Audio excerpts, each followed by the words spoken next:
Welcome to Tunnel Talk, a no-facts, all-feelings wrestling podcast on the Social Suplex Network. I'm Allie. I'm Ann. I'm Leah. I got just so distracted by that I forgot to do any of my little chores because I was just like, what's happening? Just an important PSA. I think I might have been channeling Kai Rizdal in there somewhere too. Like, I think I was on NPR at one point, but I don't know why it happened. Guys, it's like we weren't even gone for that long, but it feels, I'm disoriented. Yeah. I missed you guys though. Yeah, I missed you guys too. It's stabilizing for me to see you once a week. Yeah. I got a lot pent up in here now. Oh, okay. Wow, got a lot to release. Ooh. That's so fun. I think it's interesting. We have been on this call for a while, but she hadn't unleashed that on us yet. So I'm not wasting it on you guys. Oh, for the listeners. Okay. Yeah. A lot pent up for the listeners. I'm 100% lying. Please don't expect this episode to No, guys. different. No. Hold her to her word. Yeah. She's going to be wild tonight. Send some angry messages at the end. Be like, I don't feel like Leah unleashed anything. Leah, you didn't seem to have that much pent up at all. What if all night long I just keep saying, like, Leah, I know you've got a hot take about this. Well, I get the panic deer in headlights look. And I'm going to leave the long pause in every time. I'm not going to cut them down at all. I'm just going to let the listeners really hear it. As I dangle on my rope. Leah's like, I'm on vacation again, actually. Did you guys have pleasant Thanksgivings? Yeah. My nephew is 10 and a half months old, and he is so fun and so cool. And he was also incredibly sick, and I did nothing but kiss his little cheeks and hug him and throw him around. And now, completely shockingly, I am sick. Oh, God, how could it have happened? How could that have happened to me? A good person. You do have to accept once children come into your life in some capacity. I mean, for me, it's just in my friend group, but, they're around. It is like I went to Thanksgiving where the children would be and was just like, and I take my life into my hands. And what happens to me when I leave this place, I accept whatever it is. I told Leah this, but when my youngest nephew was around the same age, we were out there in Seattle, and my brother and sister-in-law were like, oh God, the boys have RSV, so if you guys don't want to like come over, you want a mask or whatever, like we understand. And we were like, oh no, it's totally fine. And then I let him like drool in my mouth, and I got pretty sick. Yeah. So, like, what are you going to say to the baby? Sucks. Like, no, you can't spit up all over me. Like, no, you can't crawl on my face. I'm your aunt. You can do anything. Like, I'll get sick for you. I'm your aunt. How bad could RSV be? It turns out pretty bad, actually. Yeah. It's especially crucial for me because I'm in a competition with my other brothers over who's going to be the favorite, and so I'm like, I can't waste time. Listen, they all live near my brother, so they have access that I don't have access to. Yep. So when I show up, I'm playing to win. Yeah. There's none of this like, oh, you're sick. No, I'm here to win. Yeah, exactly my situation as well. My other brothers and sister-in-law are out there, and it's like, they've clawed their way up the favorite rankings because they can see them every month, and I got to really get in deep. Like, you cannot waste time. I understand. No. I understand. Well, I saw the local children at Thanksgiving. That was fun. I like that just seems like you walked around your neighborhood going, children. Okay, you're making it sound really Does scary. anyone need a turkey? Like the child catcher. Did you guys watch Chitty Chitty Bang Bang as a kid? It's terrifying. Chitty Chitty Bang Bang. Yeah, I loved it. I don't know why. Why did I love it so much? I don't know either, but it really is great. Like, I loved it as a kid, but the child catcher is almost the only thing I really vividly remember. Yeah, I guess I remember the car flying and the child catcher. That's about it, pretty much. Yeah. And then sometimes I get it gets kind of mixed up with Babes in Toyland in my head a little bit. Another kind of really scary film, actually. I actually haven't seen that one, I don't think. So. Oh, maybe we'll watch it together this holiday season. Awesome. Yeah. Dude, Ann and I watched Jonas Brothers Christmas movie. About to say it was unreal good. If you haven't, what was it, an hour and 15 minutes? Yeah, hour and 15 minutes. If you have an hour and 15 minutes to kill, I recommend it. I didn't want to get expectations were low going in, obviously, but it was kind of a masterpiece. I didn't want to get too spoiled, so I just kind of like skimmed what was going on. But how many songs did you say they fit into that thing? 10 into an hour and 15 minutes. Yeah. I bet 5 going in and vastly underestimated the number of songs there were going to be. They said, we're going to sell albums. Each song was kind of truncated, though. It wasn't like a full 3 minute. Yeah. It was like a verse or two. Song. Yeah. Is there a holiday album? Like, I guess the soundtrack is the album. I guess the soundtrack is the album. I don't know. I don't know if there's a soundtrack. I didn't look into this. I assume there's a soundtrack. If you fit 10 Jonas Brothers songs into a movie, I have to assume you're trying to sell something off the back of that, you know? You'd think, or it's like, if we're not going to have a Jonas Brothers movies and not have them sing, I guess. I don't know. Remember when we watched, what was their documentary called? Happiness? Happiness begins. Happiness ends. That was Happiness honestly now. that was a great watch. Yeah. It was a great watch in that you were like, a lot of this is fairly dark. Yeah, but they could have avoided it, and they didn't. It's true. They got into it. Yeah, you felt like you were seeing some real things that maybe you shouldn't be seeing, which I love in a documentary. Yeah. In terms of film, I think the Jonas Brothers know ball, as it were. Weirdly, yeah. And Will Ferrell was in it, and like a lot of people. weird people were in it. Yeah. A lot of very strange people. I was like, were you just in the neighborhood and popped by? Maybe they called in some favors. Who knows how many favors the Jonas Brothers had? Yeah. It was like genuinely pretty funny, which was very startling to me. They're completely willing to poke fun at themselves, which also for some reason a lot of One Direction was very good at too. And I have to say, and I'll say this to some wrestlers, that's a very charming quality, and you should consider it more often. For sure. Very true. You know, I was just listening to my liked songs on shuffle, and a song came on that I didn't recognize, and I'm like kind of like bobbing to it, and I was like, who's this weird little band? Like, I guess these guys should have been a pop hit. Like, this is really good. And then suddenly I was like, Allie, I kind of recognize the voices a little bit. And I looked and I was like, it is One Direction. They should have been huge. What happened? All right. They are selling a soundtrack. Oh, okay. Yeah. So well, good for them. They're salesmen. First, they're carnies, you know? Honestly, If you can say one thing about the Jonas Brothers, it is that they're carnies. They're carnies, yeah. They use their real lives in this movie to, like a lot, in a way that I was a little surprised by. Like, it wasn't like, oh, we'll change our wives and children's names. No. They use the wives and children's names? Their wives and children were all in it. Yeah. Yeah. Wow. But they were also, like, completely willing to, like, the worst characterizations that like the media has. They're like, we're using that. We're making a meal of it. And I'm like, again, wrestlers, let's go. I know. There was a real kayfabe energy to it, actually. Wow. Is this a work? Is this a shoot? I don't know. Yeah. Something about these California boys, you know? Okay. Write it down in your book. Thank you for holding it back. Yeah. Write it down in your advice book. California boys. They're unforgettable. Daisy Dukes. Bikinis on top. That's right. That's all we want. Any other updates? You know, it's like let's stay here in Chitchat Time for a moment. Hey guys, I'm so scared to move forward a little bit. I threatened it in our Discord channel. I was like, what if we never get out of Chitchat time for this episode? And you know, I didn't get any negative responses. No, actually, it was pretty positive. They were like, we'd prefer it. That's funny. I'm like, how many of our listeners are like, I like listening to them. I hate their wrestling takes, but I wish they had a podcast about anything else. So, you and me both. We're going to pivot the podcast into reviewing the Jonas holiday Brothers specials of former child stars. Yeah, I just went with a broader category, but yeah. Yeah, no, that's probably good. I think I might have gone a little too narrow, but that's why that's why you get in the room and you brainstorm. You know, you don't have to get it right the first time. We're doing all Lindsay Lohan's Netflix ones. 5 years of specifically Jonas content would probably be worse than a wrestling podcast. For sure. I mean, I think you'd run out of stuff to say sooner. I have to imagine. That's probably true, yeah. If we've ever been looking for an exit ramp, we would be then. Yeah.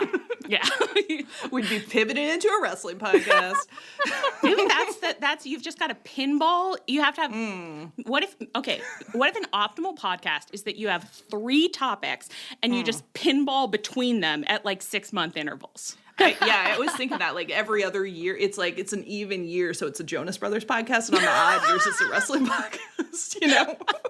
I like the idea of a podcast where, like, as the new year draws close, like a third to a half of your listeners are like, the dark hour draws nigh. Like, all we will be cast into darkness. Like, there will be nothing for us. And then the other half is becoming increasingly gleeful. Like, yes, yes, yes, our time is coming. Soon they'll speak up the topic that interests us.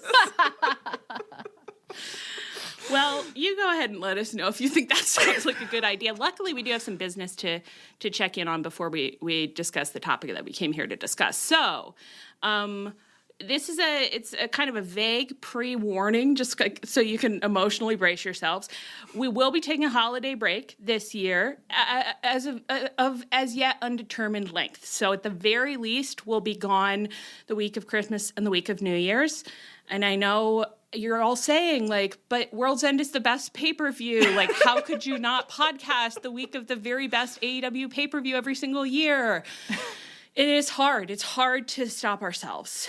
But we bravely will for our mental health. And then we may be gone even a little more into January, but some of us haven't finalized our travel plans. So just be ready, just be ready. We'll be back sometime in January, but it may be a Jonas Brothers podcast, but we'll be back. Jonas January. It's Jonas right January. Jonas January. What if we did have an off season that we just gave ourselves and it was called Jonas January? What if it's always called Jonas January, but it's not always about the Jonas Brothers? And it's not always in January. And it might be every month. This is I think our tone tonight, we're kind of setting up something that we won't be talking about for a little while because we've got quite a few things to discuss beforehand. But it was not a great episode of Dynamite. No. It was kind of a bad episode. Like, and I think we'll speculate later. You know what? I don't want to preload it. Let's speculate later about why that is.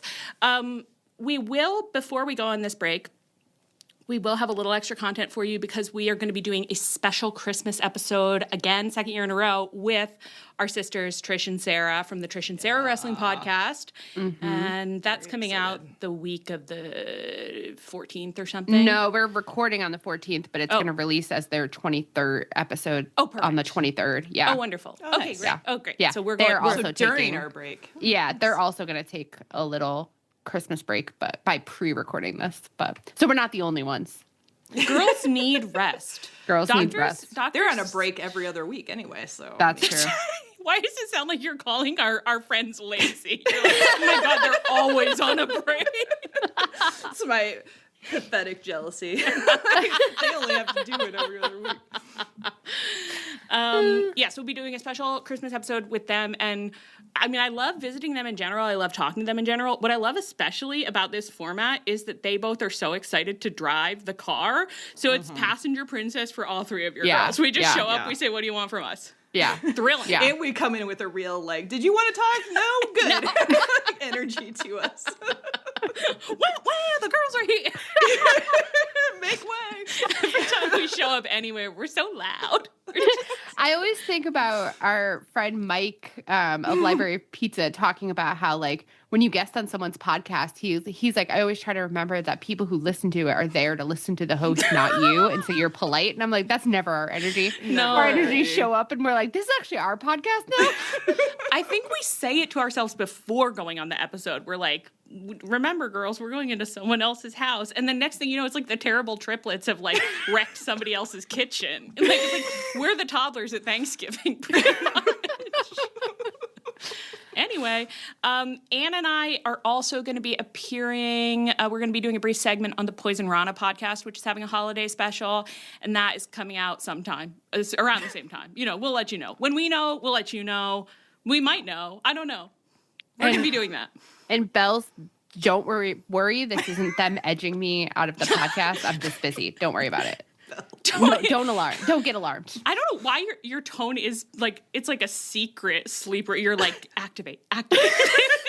Well, because they know when I say turn on you guys, they'll turn.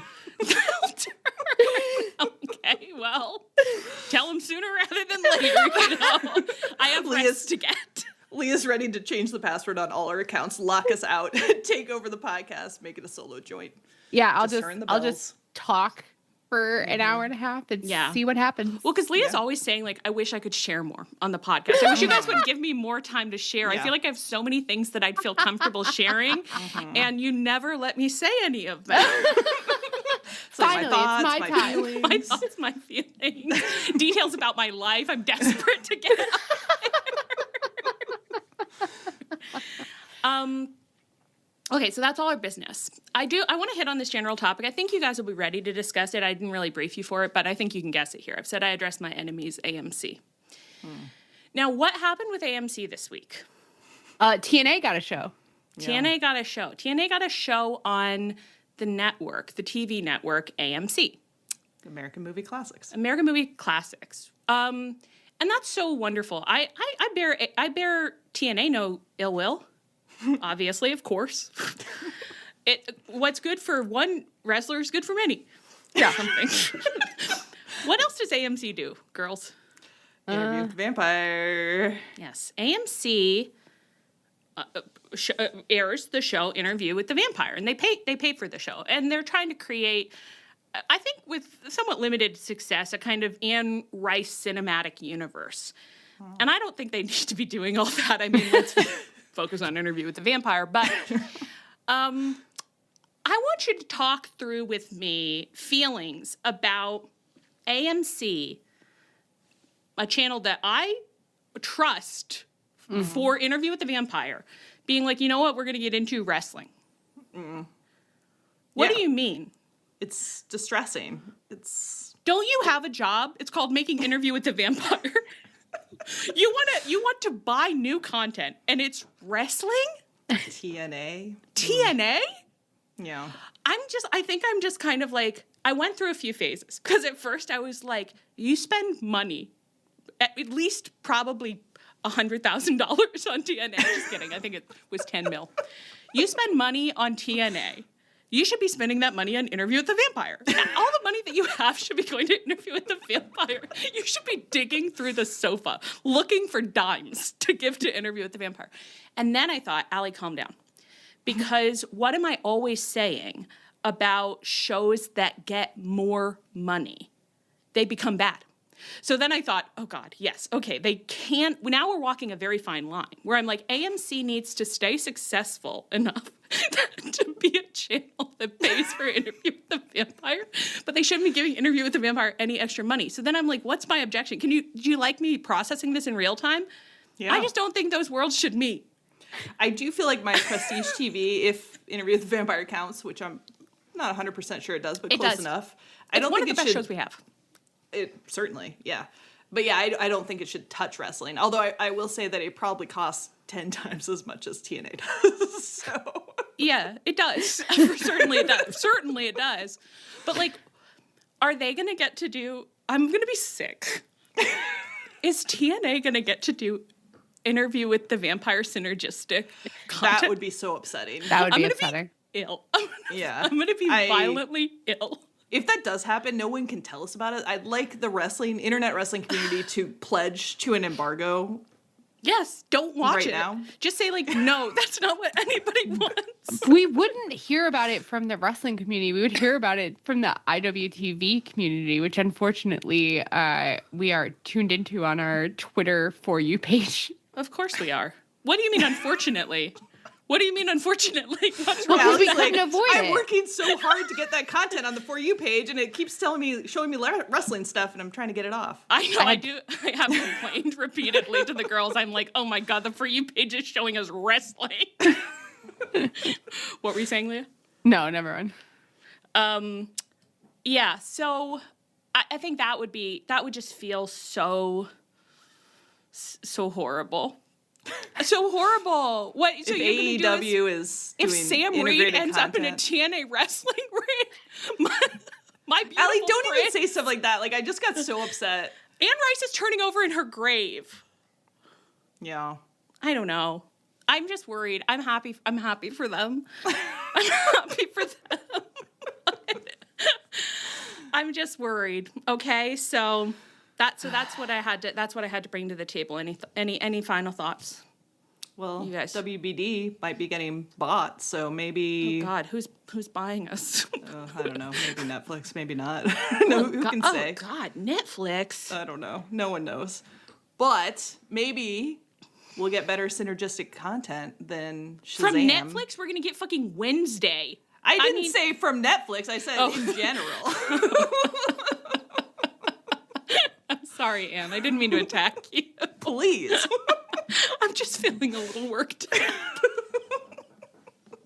Just thinking about those TNA fans going to a show and seeing Sam Reed and Jacob Anderson stick each other's tongues in each other's mouths in the ring. That should have been me. It should have been me. Anyway. Wow. So you want to talk about our wrestling? 20 minutes in. I'm sorry. Did I go too long? No, I just think it's funny.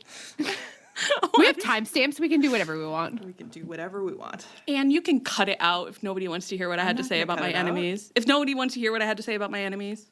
I loved it. You got very aggressive. It's like, what's happened on your podcast this week? We got in a fight about whether Netflix synergistic content would be better or worse. Oh my God.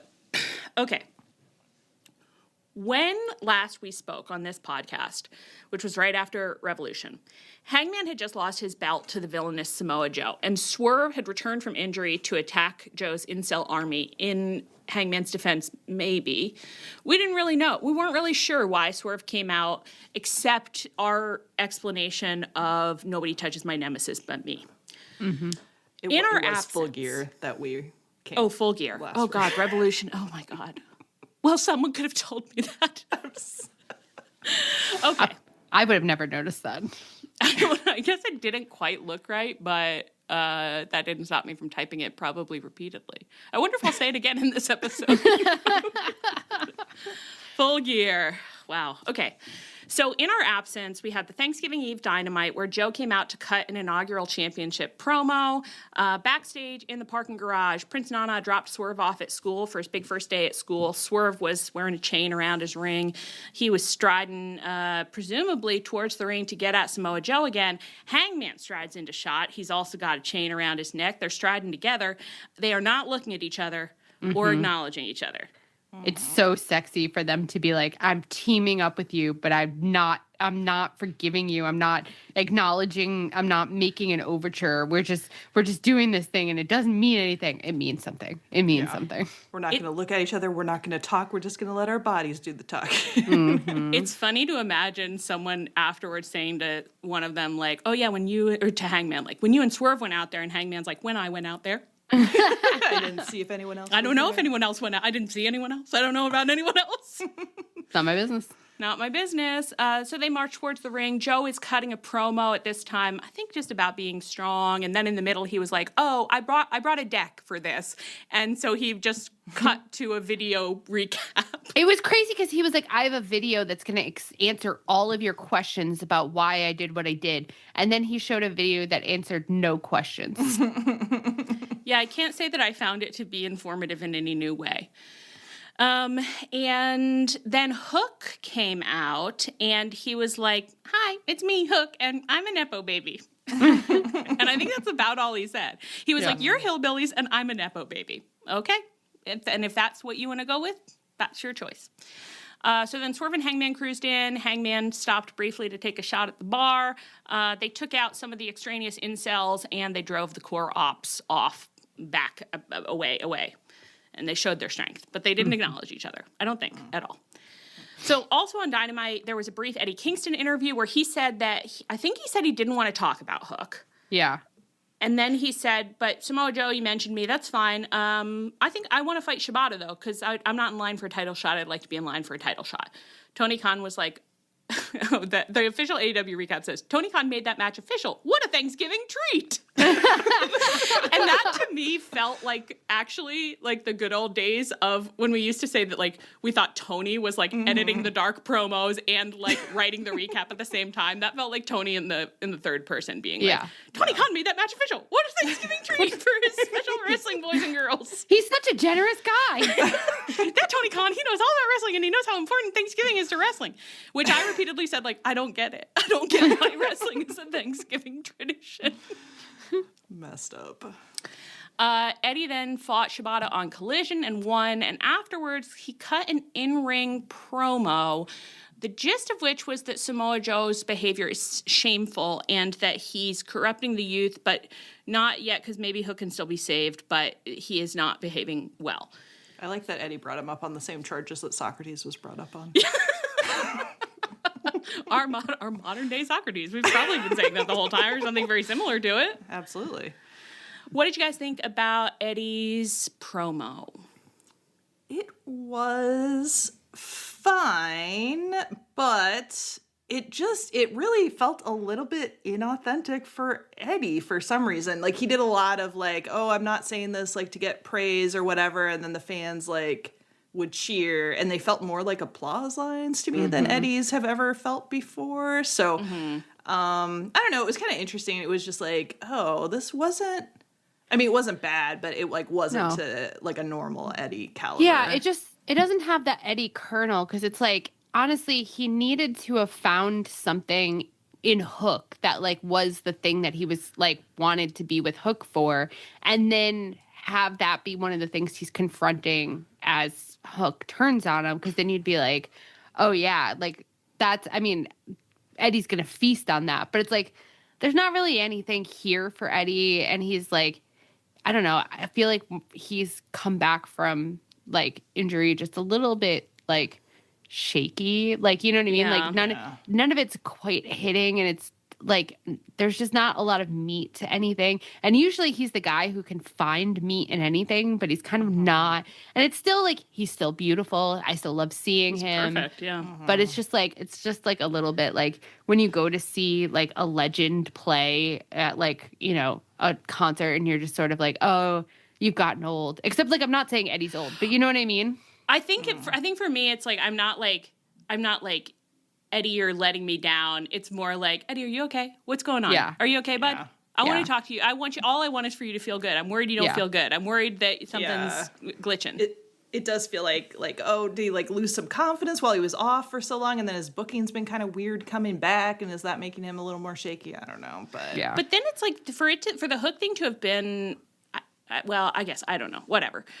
I do think it is him being like, I don't want to talk about Hook. And Leah, I think you're right. Like, because that's such a natural like place to build like a kind of a juicy promo. For him to be like, I don't want to talk about Hook, and to like not really get into it. Like, to me, because I have like rhetorical expectations for Eddie, I'm like, okay, so you're not talking about that for a reason, a character reason, like because you're really upset about it, because there's something about it that is going to like trigger an actual like more like genuine feeling, like, you know, hurt, anger in front of an audience, which I think would be really great. I'm just worried it's not where we're heading. So it's like, if it is where we're heading and he does like end up being like, okay, let's fucking talk about Hook, like, and get into it in some way, that will be good. But if it's not where we're going, then it might not be good, but it might be good. But I don't know. No, I had the same feeling where it was like, oh, it's like so horny for someone to say like, I don't want to talk about so-and-so who's just had like a big betrayal. But I am pretty worried that like he's just never going to talk about Hook. We don't want it to be like Will Ospreay, where he's like, I don't want to talk about it, so I never will again. And you'll never see it affecting me at all. Yeah. Not that Will Ospreay didn't make that work for him in his own way. In his own way. In his own special way. We did a certain amount of work there too, but you know, it was a pleasure. Oh, you're right. Not that we didn't make that work for Will Ospreay in our own way. God, I miss the man we invented. So I guess we'll see where that's going. So that brings us to this Wednesday. Dynamite opens with an in-ring conversation between Eddie and Joe. Joe comes out. He says something mean to about Indianapolis. And then he says something mean to Tony Schiavone. And as always, when Tony Schiavone gets insulted, I just say, Nigel, where are you? You are such a deadbeat these days. Can you come defend your husband for 1 minute? You sicken me. So he said, he said he decided to answer some questions, including why he didn't show up in a 3-piece suit. I realized it would be like wearing a tux to a petting zoo. Okay. And yet some in the crowd cheered, clapped, and chanted for him. Mm-hmm. That's what's so infuriating about this Samoa Joe reign. It's like you guys need to get right with yourselves. Some of you are so craven. You all refuse to. I mean, the crowd is booing. They understand they have to boo him, but I don't know. It just doesn't have the energy that I prefer. Yeah. It really feels like watching ROH in the aughts like did something irrevocable to you, you know, where it's like you need to get it together. There was lead in the pipes. Okay. Oh, yeah. So Samoa Joe is like, you might be wondering why Hook was undercover as Eddie's boy Robin in the first place. And he says, it's because I needed Hook to know what it was like to be with second place people, to know what the steak tastes like on the third place team. Bad writing. Bad writing. I will say this was about the point in the episode, pretty early, where I thought, the vibes are a little weird tonight.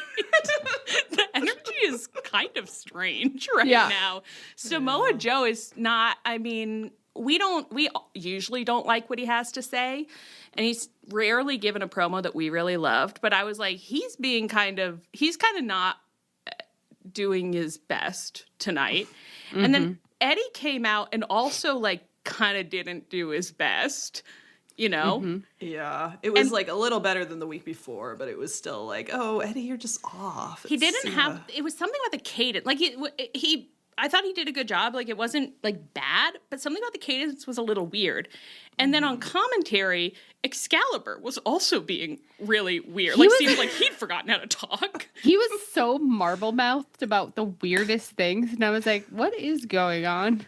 We were barely into this episode, and I was like, how many people just got high backstage before this show? Like, what is happening tonight? It is a funny image to think of, like, Samoa Joe, Eddie, and Excalibur in a car together, like, hot boxing before the show. And then just being like, oh, fuck, we gotta film Dynamite. The opening segment. I would love to watch that TV show. No, that'd be a great sitcom episode. I think it might have been sometimes where like it was a cat and heat night. Like they were pumping pheromones through the air vents. Like this was like maybe they were like pumping marijuana through the air vents. Because it's like it ended up being the whole night. It's not that anybody did like a truly terrible job, but I think truly nobody gave a promo where I was like, that's normal. You seemed a normal amount of confident. Everybody seemed like I'm second guessing what I'm saying a bit, but I'm doing my best and I'm focusing really hard. I was like, I see me when I have to host the episode and I accidentally drank a little too much of the seltz. I see me and you. Yeah, that one episode where you got high and then we made you talk about sexual assault. Like that was what was going on last night. I wish that is the one that haunts me. Forever. I wish that one, we can't possibly have that video anymore, but I know that my face on that video was just like, how could my girls do this?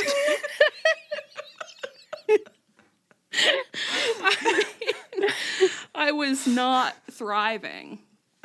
Anyway, it's what I saw. It's what I saw. I will say, just to give Eddie one major compliment, when he said, listen, I want to go to bed. I was like, yeah, that is still a relatable king. Finally, someone speaks for the trees. Am I right? We all want to go to bed. He did look really good with the gray in his hair and his beard, like looking. Yeah. I thought you were going to say incredible. He did look really tired.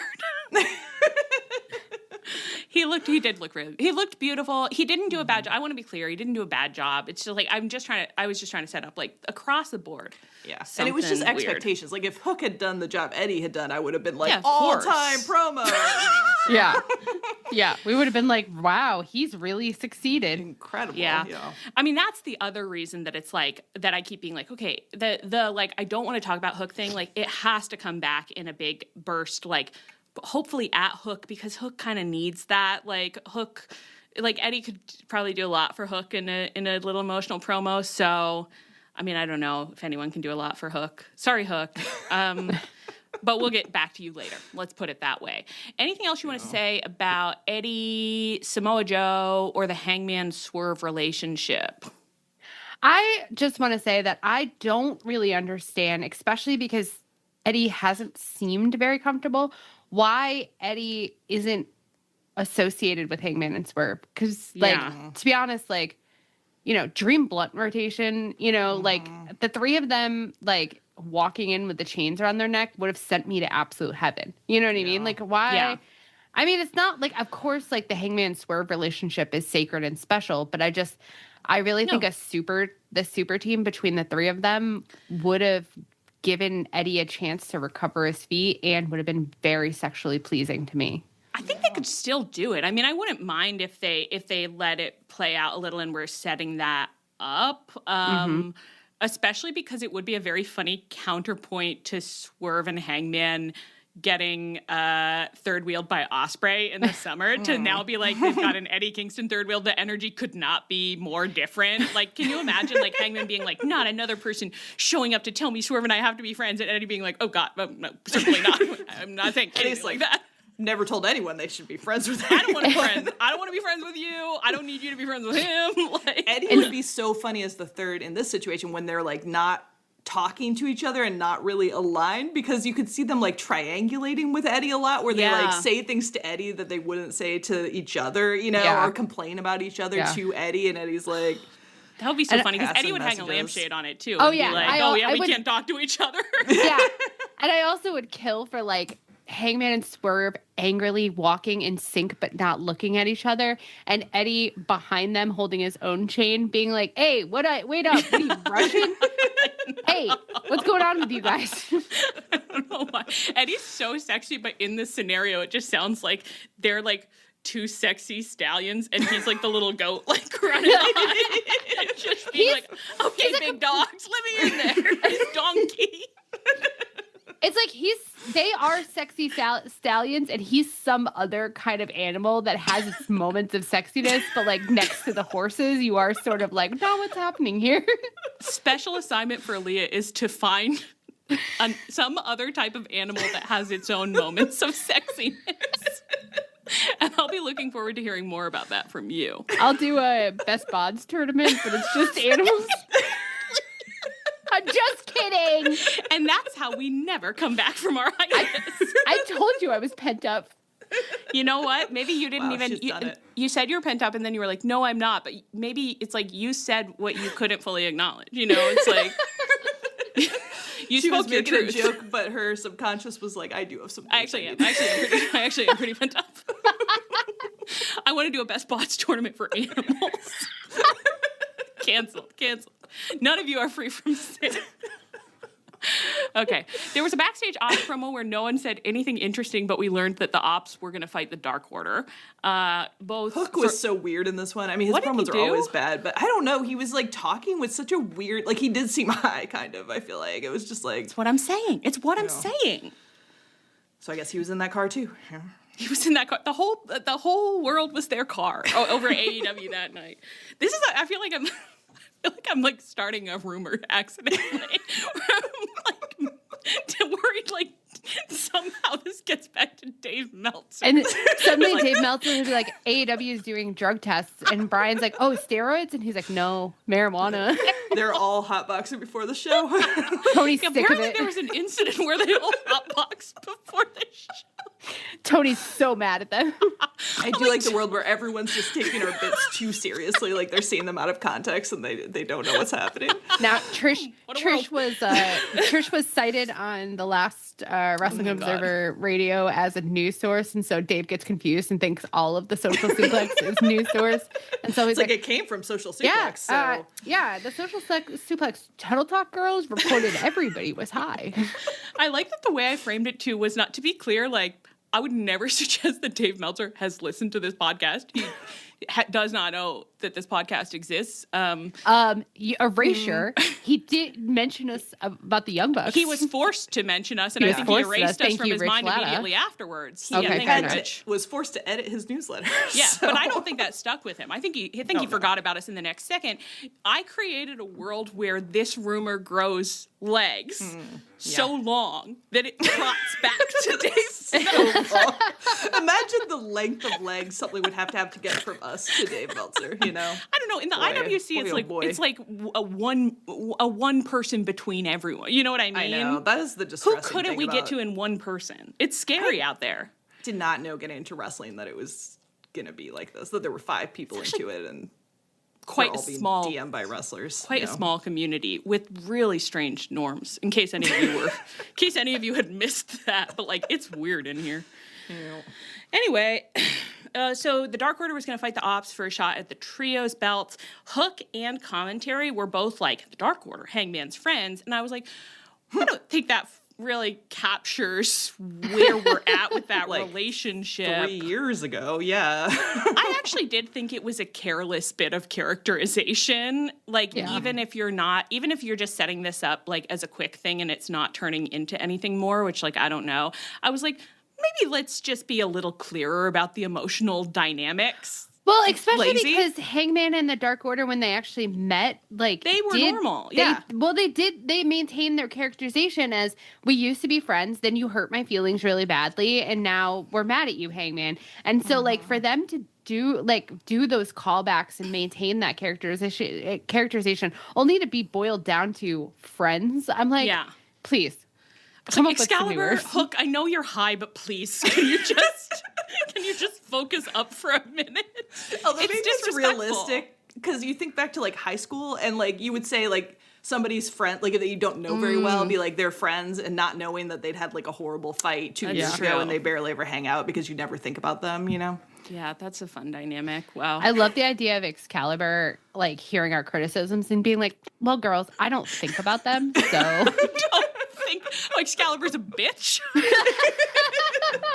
That's the thing. Let's spread that rumor now. We're like, Excalibur's secretly a huge bitch. He's such a mean girl. He's such a Regina George. People come up to him and they're like, hey, Excalibur, during my match, could you really emphasize like these points? And he's like, if I feel like it. It's like, sorry, do you have my job?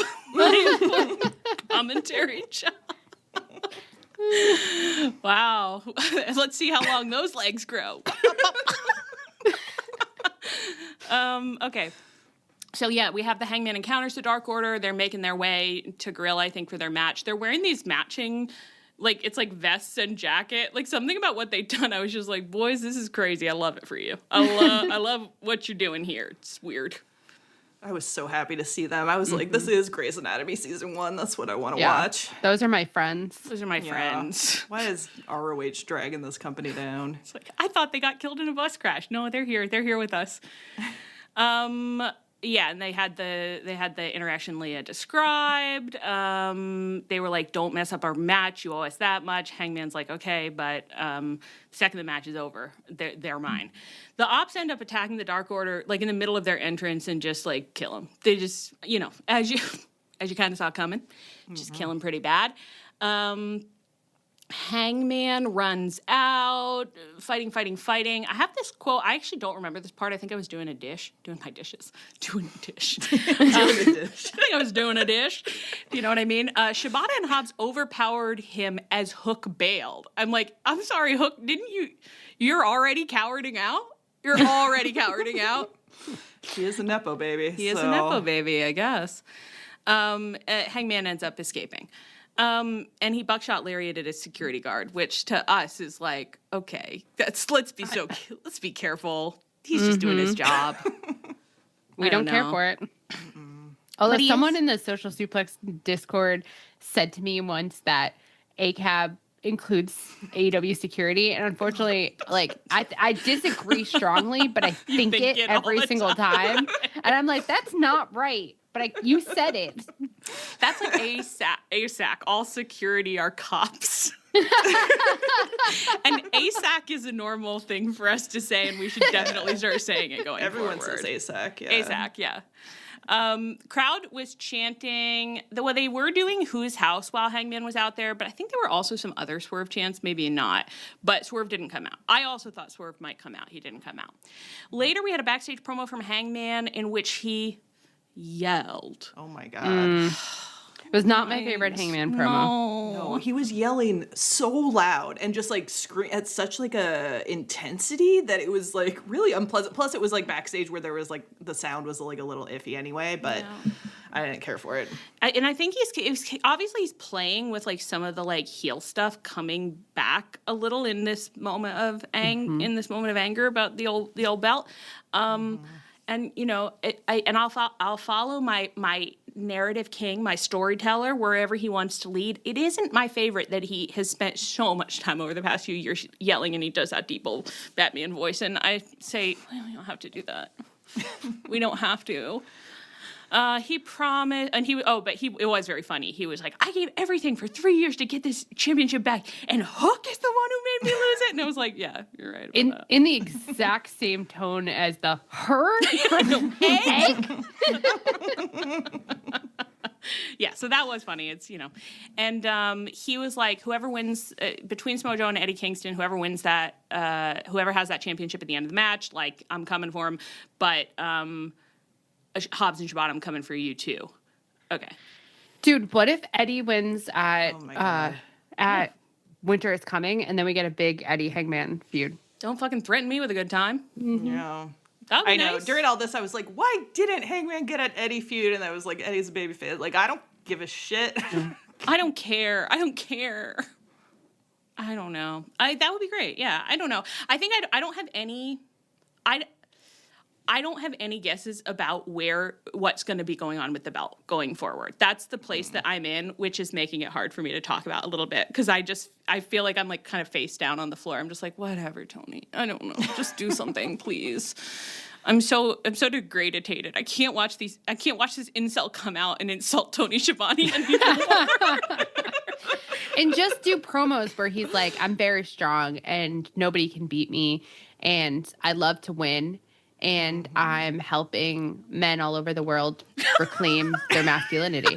And it's like, at a certain point, it's like, what do you want Eddie and Hangman to even promo about? What you're giving them is shit. I know. And then Eddie did, like, it's like, this is kind of unfair to Eddie because what he did was so normal, but in his promo this week, he was being like, and this isn't, you know, I used to idolize you, and he was talking about the relationship between, I don't know, his mentor. He named a lot of wrestlers I didn't know, and I was like, I don't know, I just pretty much know you guys and Bruiser Brody, so I can't access this. But at one point, I was like, okay, Eddie, you don't have to make it that clear that you love Samoa Joe. I know, yeah. I had the same thing. I was like, don't gas him up. Like, don't talk about how he, like, saved pro wrestling. He's not trying very hard to be a heel. Like, please don't. I know. Don't reward him. It's insulting to, like, say this, but it's like, that's something Dax would do, you know, where Dax is like, Ricky Steamboat, you're so beautiful and cool, and I love you so much. That's why I had to be a heel. And when I was in my 20s, I didn't even know what a mutual fund was. And you sat me down and you talked me through the importance of investing in stocks and bonds. Thanks to you, I set up an IRA for retirement, and I contribute 15% every month. Wow, Ricky Steamboat, who couldn't use you in their lives? Okay, the end. Let's move on. Hair piles in the house. She shed. Her hair was just everywhere. At Rough Greens, we know dogs need live nutrition just like we do. We have had a lot of issues with her skin. Sometimes itching and scratching, lack of energy, digestive issues, they're not medical issues at all, but more likely they're nutritional deficiencies from eating dead food. A lot of the nutrients just aren't there anymore. The good news is you don't have to change your dog's food to improve your dog's health. Simply add a scoop of Rough Greens and make even the best dog food better. I was truly amazed how fast it worked. One of the most noticeable things is her coat doesn't have the itching. He doesn't shed as much. It wasn't even 2 weeks that I saw a drastic improvement. We're so confident that your dog will love Rough Greens that we're going to let him try it before you buy it. Free. Just cover the shipping. Get your free bag of Rough Greens today at ruffgreens.com. That's ruffgreens.com. I wish we would have found Rough Greens a lot sooner. So good, your dog will ask for it by name. On last week's Dynamite, the Babes of Wrath beat the Sisters of Sin for the first spot in the women's tag team tournament finals. They got a backstage promo on this week's Dynamite in which they reminisced a little about their history. So Harley reminded us that Willow, she fought Willow in her second ever wrestling match and lost. Willow beat her up really bad. But look at them now. Mm-hmm. Willow said, we've already been through so much together, and it hasn't been perfect, but it's been an absolute joy teaming with someone who's the same type of crazy as me. Now, it's fun when wrestling damage kicks in. When wrestling damage intersects with other issues I already have, I guess. Because I heard it hasn't been perfect and was like, oh, God, she's going to kill her. She's turning. She's evil. Harley's going to die. And I'm like, objectively, that is crazy. Like, I do not think that's what's happening here. But I'm worried that now is the mindset that I'm about to be in for quite some time to come. I'm like, Willow is heel turning, and she is going to murder Harley Cameron. It is concerning to think about how much brain damage wrestling could have done to us in 5 years. It's like, it's kind of impressive, actually, to our sense of narrative. Mm-hmm. Oh, God. This is why we have to work so hard to watch all this other television. But then we're damaging our brains with other things we watch, you know what I mean? So it's like, am I actually strengthening my brain with literally anything? Oh, God. Okay, well, we can't get into all that right now. We've got to set up a workout routine for our brains to strengthen them. I think we do. We have to get back to Castle Rock, too. We do have to get back to Castle Rock. Just in time for Christmas.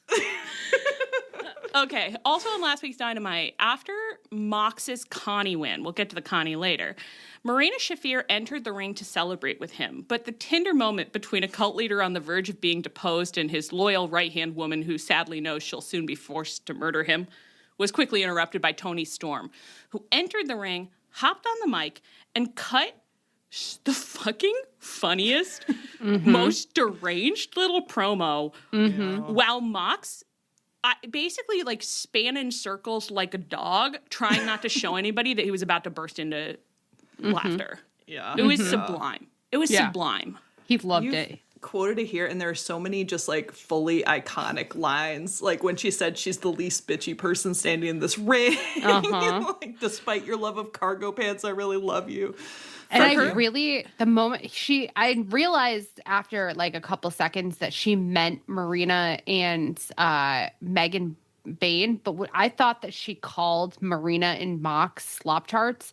I was so happy, and I was like, I want Mox to be called a slop tart every week. I think Mox wants to be called a slop tart every single week. Yeah. It's so funny that she kept saying, Johnny, Johnny, Johnny. I really like you, Johnny. And when I read it, I can only read it in the voice of Jack's ex-wife from 30 Rock, where she's always saying like, Johnny, damn it, Johnny, you know I love my big beef and cheddar.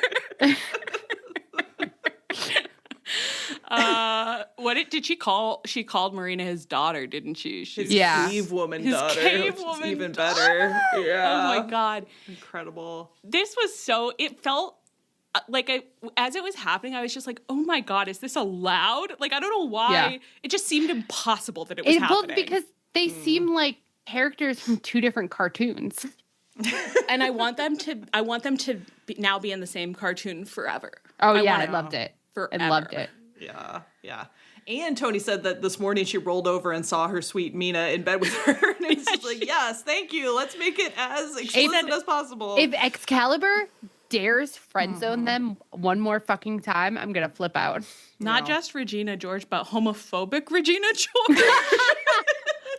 You guys, I heard Excalibur is homophobically bullying Toni Storm. I heard he gets high before every show. Run, run, run. You've got to run and hide. Well, let's see how far these rumors go. Guys, none of this is real. Okay, don't stop acting Dave like it's Meltzer, real. we're not a news source. Dave, oh my God. Okay. What are we talking about? Okay, this was so good. On this week's Dynamite, the mega problems. You know what I thought? Well, I was trying to remember what their name was. What was the Meg was that movie about the really big shark with Jason Statham? Oh, yeah. Yeah. Did that used to come on TBS before? Yeah, it we did. watched the last 10 minutes of the Meg a couple times. I feel so fond of all those movies. I bet during Shark Week. Right. Well, it's like all the movies that we used to watch the last 5 minutes of, I feel kind of fond The Accountant. Yeah. I'll remember you forever. Top of the list with Bullet. Okay, yeah, but they're the mega problems. Anyway, I'm so sorry. Okay, so this segment ended with Toni being like, I realized I hadn't gotten my sweet, sweet Mina anything for Christmas. Well, Mina, merry early Christmas. My gift to you, the heads of 2 slop tarts on a silver platter. Next Wednesday, no tags, no countouts, no disqualifications in a hardcore holiday death match. Thank you. Thank you. Loved it. We need that. Stipulation. We really need that. I had the flashback during this match, which we're about to talk about, to the best of 7 with the Elite and Death Triangle where they did the like special Christmas match, and it's like, you know what you do need at this time of year? Like, you do need a special Christmas match. Like, I need Christmas violence. When I'm just a woman. Shows that actually run year round, like, you do just need holiday themed episodes the way network TV used to give it Absolutely. to us. It's Christmas in the ER, you know? Yeah. And actually that works perfectly for wrestling, which we'll get to later. It's Christmas in the ER. That would be a great themed Dynamite episode. I want just like a wrestling sitcom episode that's the aftermath of like a like Blood and Guts, basically, and it's just like the whole thing takes place in Med Bay, and everyone is so fucking beat up, and they're still playing out some drama. Synergy, the Pit. It's one day, and it's a day that AEW's in town, and their ER gets flooded with men in tights at a certain point. It's all in Pittsburgh. It's all in Pittsburgh. Come on. Britsburg. It's low-hanging fruit. Low-hanging fruit. The same way the Jericho Cruise for your Dr. Odyssey. Yeah. I mean, pour one out, you know. Pour one out. On both counts, really. The degree to which that one got poured out of the old bottle. Yeah. Well, but we'll always have All in Pittsburgh until All in Pittsburgh. Yeah, until probably the Pit gets canceled or something. Okay, so anyway, so we have this holiday death match. So fun. What a brainless little blast for me. It's like, what were they getting up to in there? They have a normal steel chair that is just covered in wrapping paper, like a beautiful little present for girls. Somehow the frying pan was back in the mix, which was quite brave of her to bring that back. I know. After all of the discourse about it back in the day, yeah. Well, you know what? You played through it, and look who won in the end. And then what was the little comedy capper to the match? Then Santa Claus came out to the match. Santa Claus came out.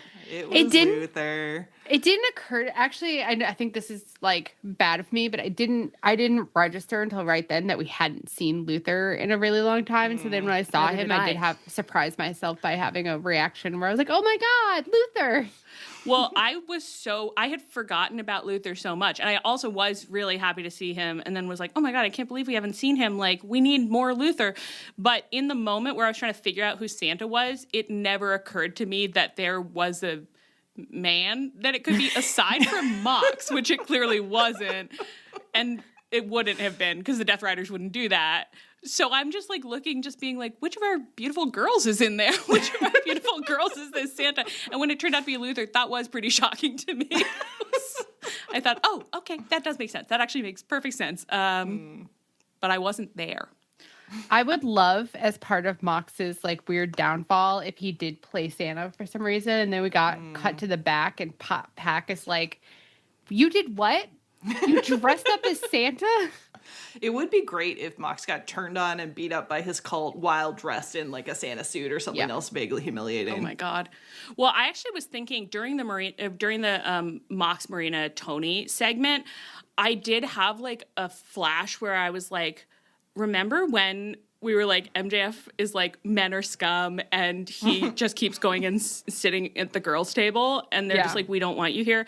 I was like, what if that's what all men at AEW do when they have wounds to lick? They're just like, I'm going to hang out with the girls. I hate all of you.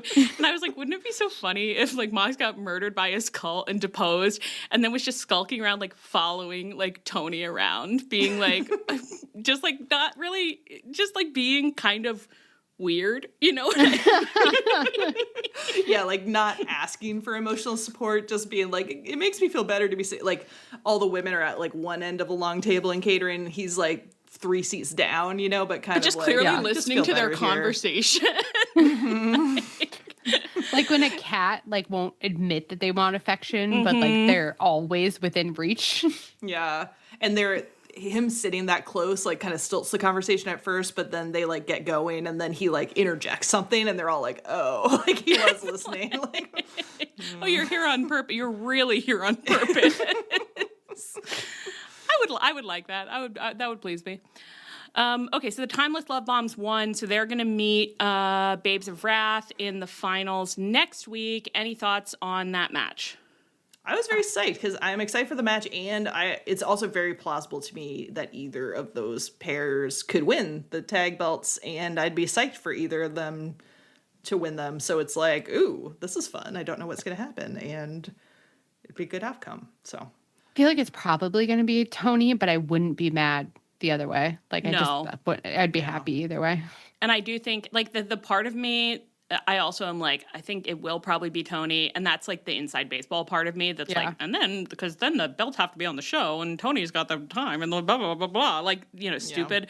But I do think it feels like a very credible match, especially because of like the strength, like Willow is like our girl. Everyone loves Willow. And like Harley is such a, like, I don't know why I was about to say consummate entertainer, but it's true. She's got the tricks, Yeah. So it is true. Everyone in there, they are all people that I'm like, well, they could like carry like different feuds and like they'd bring a lot to the table, so I could see them working. So and I think it'll be a really fun match. So I'm excited for that.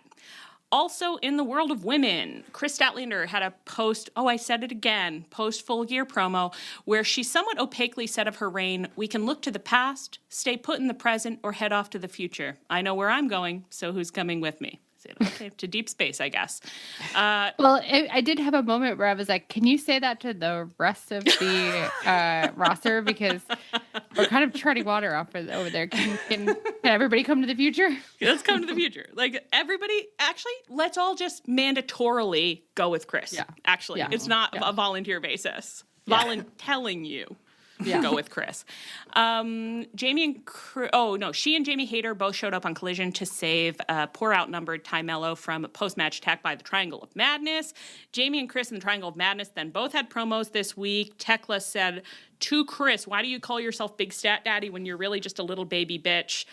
Kris said, "You name the time and date, and I will not hesitate to make you call me daddy." I genuinely love Kris's, like, I am the daddy of the women's division thing. Unfortunately, when she says, "Call me daddy," I only can think of the podcast. So that's distracting to me, but I liked this exchange. Yeah. Jamie then kind of turned to Kris and was like, "Listen, we're not friends, but, we hate these gals. The enemy of my enemy, is my temporary friend. Why don't we fight them at the Cardiff show? Because we're going to the UK, I guess." Yeah. I don't know why. Yeah. I don't know why I just can't get it through my head. Every time I learn about it, I'm just like, what? Why? They mentioned it a couple times during Dynamite, and I like tried to do a deep dive where I was like, so what time is this show going to be on here? Or like, are they like, is it airing at normal time? But it's like, I tried and then I got bored of trying to Google and gave up. So zero information. I'm worried for our minds a little bit. I know. Well, surely they're going to pre-tape it and just play it at primetime because I don't know why I'm struggling with the concept. I want to be clear to our UK listeners, to all our European listeners. I think you deserve shows. I don't know why I'm saying it. Like, why are they going there? Like, I'm glad they're going. I don't know why I can't process the fact that they're going. Like, I keep being like, they're all going to get on a plane? I've been having kind of the same experience though, where it's like Cardiff, but they were there last year. It's not last year, it's this year. Like, yeah, they can go back to Cardiff. Like, what? What's wrong with deterioration? Oh my gosh. And then Jamie was kind of like, and then after that, maybe you and I can have a talk. And Kris was like, about what? And then Jamie just looked at her over her glasses, which was kind of like, hooking up? Like, obviously she meant about them fighting, presumably at like World's End. That really, her vibe was not like about us fighting. Her vibe was like, about what? Come on. Look at us. We both look so fucking good. About what? When she was like, "Kris, we're not friends," I was like, you could be. Like, what if you were? What if you were more than friends? Right? Yeah. Girls, what if? What if you were everything to each other? I don't know. Give it a try. See if it works out. They both looked great. I mean, whatever was going on with Kris's like makeup and like she had some kind of like face art, I was just like, you look so beautiful right now. I'm going to be sick. I'm ill. And then finally, Renee interviewed Mercedes Moné about her loss at Full Gear, and Mercedes began a little crash out. Did she not? Yeah. Her tone Which I was loved. so funny. Yeah, so like She's really selling hysterically this. angry. Yeah. I think it's like Renee was like, how are you feeling after, that the loss or whatever? And she was just like, I'm literally at the top of the world. I think you can see that pretty well. Everything's going great for me. I don't even know why you're asking when things are so obviously going so well. And I'm going to fight Red Velvet for the ROH World TV title this Friday. And that's going to be amazing. And everything's fine. I don't know why you're even asking me when everything is so clearly fine. I said, that's what I like to see. That is exactly what I like to see. Yeah. Exactly what a girl who's doing fine would say. Everything's fine on Team Taz. Oh my God. Yeah. Team Taz. I know. Things have not worked out well for many of you. No. Any of you. Taz is out getting, I think, every limb in his body replaced. Yeah, Hook full is replacement. Hook. Just doing a full one. Is Brian Hobbs Cage doing is the- out. Is Hobbs doing the best of all of them? Yeah. I think he is. Yeah. Yeah, because He's Brian like- Cage is injured. Yeah. Who else was on Team Taz? Ricky Saints. Yeah, Ricky Saints. FTR wasn't. No. No, they were in the Paragon. Paragon? No, that's not right. Really? Pinnacle. Who was in the Paragon? That was Adam Cole. Roddy. That's Adam and Roddy. That's Roddy Papagon, and as we call okay, them. yeah. Papagon. Papagon. I think we're very stupid.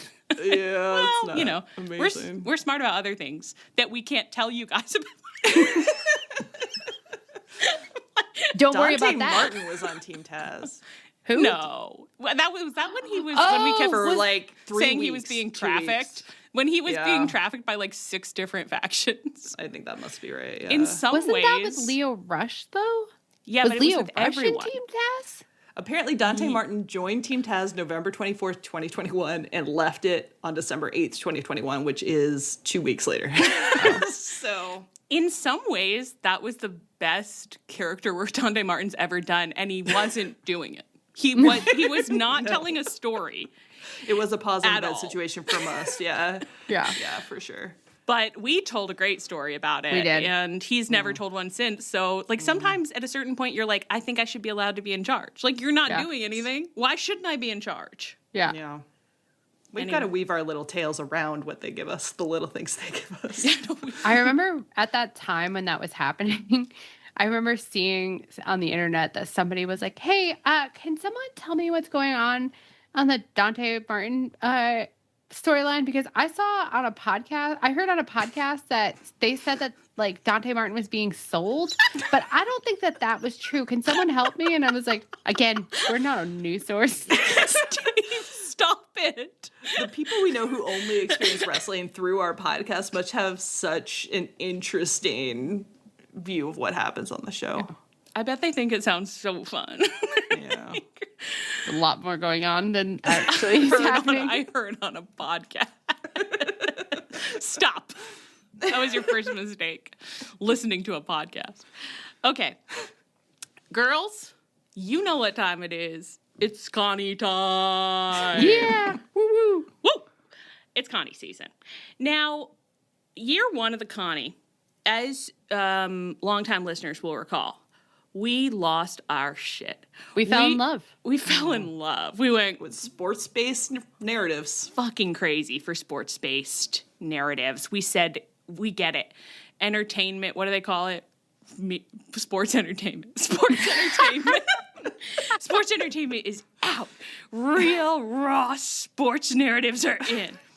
And then year 2 of the Connie, we said, this is fucking boring. Yeah. Sucks. It sucked. It was bad. incredibly predictable, and all the promos sucked. And everyone was mentally healthy, except for like, there were like maybe 2 promos where it's like Danny Garcia was like, why am I doing bad? And then that could have been something. Danny Garcia, it's like, give me a call, because you're always starting storylines clearly purposefully that seem like, I'm like, that's good. And then you know what you do? Just stop doing them. Like, you just don't do them. They don't pay off. Like, remember his whole thing between being a sports entertainer or a wrestler, and then it just went He nowhere. makes me crazy. It's like he actually has quite good character instincts in some ways, but I think he doesn't understand the concept of narrative arc at all. Yeah.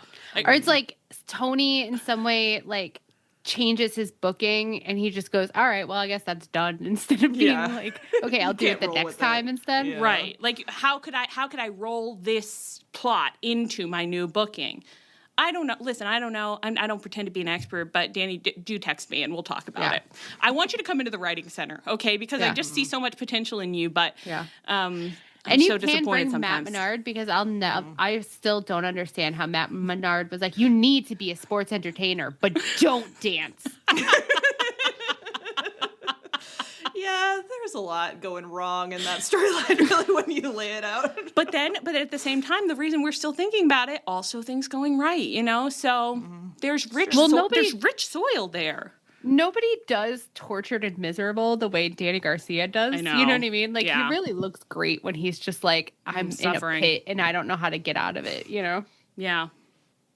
Stuck in a moment. But even in the Connie last year, he was in the pit, which was great, but then there was no like turn to the story. Yeah. You know, it was just like because it was just kind of like, guess I have to keep fighting hard, because fighting hard is the only thing that gets you there. And it was just like, that's not good enough, buddy. That's not good. Anyway, this all just to say, last year the Connie left us completely cold, and that was gutting for us, because we had come up with our amazing imagine about like, what if instead of this stupid belt, Tony bought a beautiful marble statue of Nike, and like we were invested, and then next thing you know, like, we're not invested. So we want to love Connie season. We want this to be our time as much as it is yours, you sports freaks out there.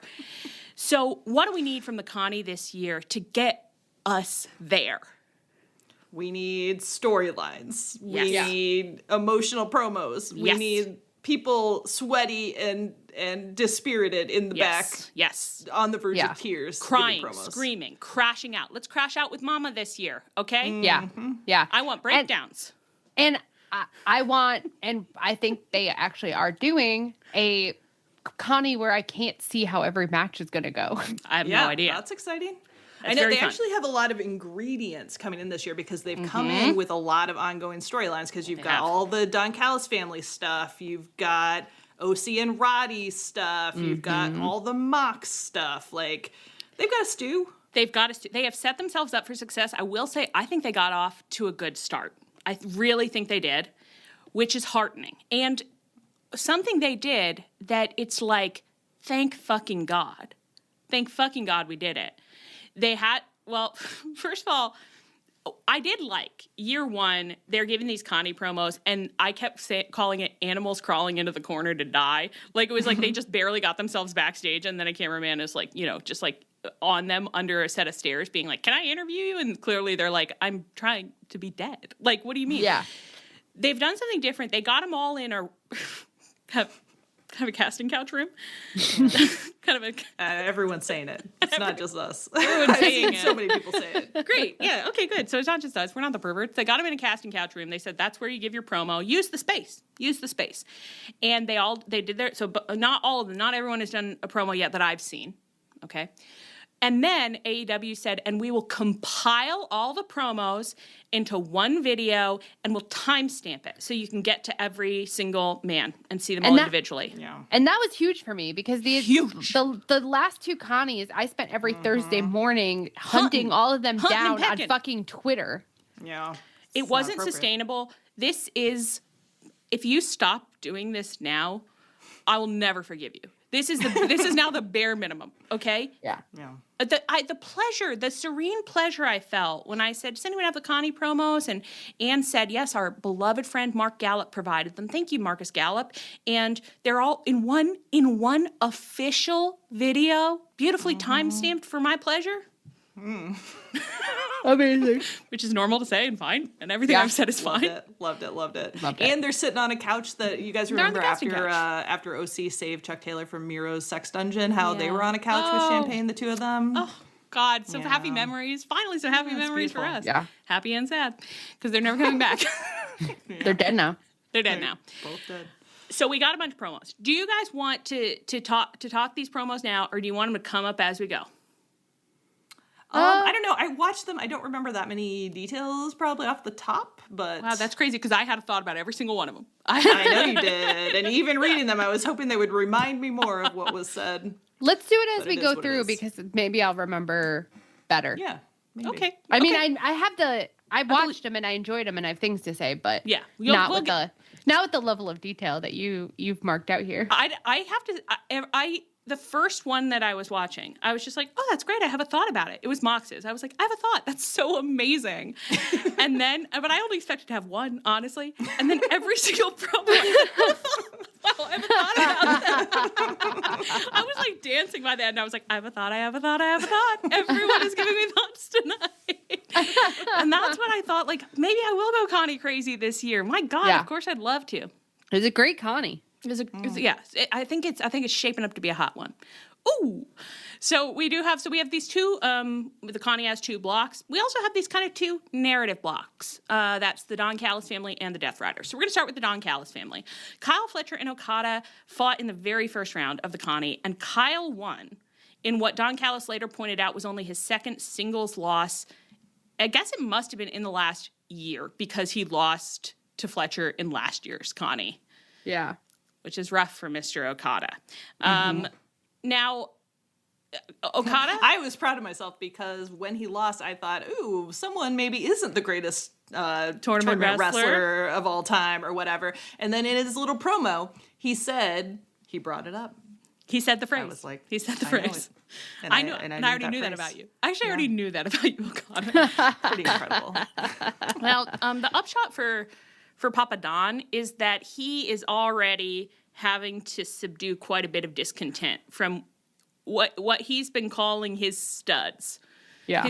His testy studs. And maybe he's finding out why factions don't usually get so numerous. And especially not with so many big men. The big ones, they're the hardest to handle. The wildest, biggest men, wildest stallions, am I right? Oh. And so he's in there. All hopped up on ham, you know?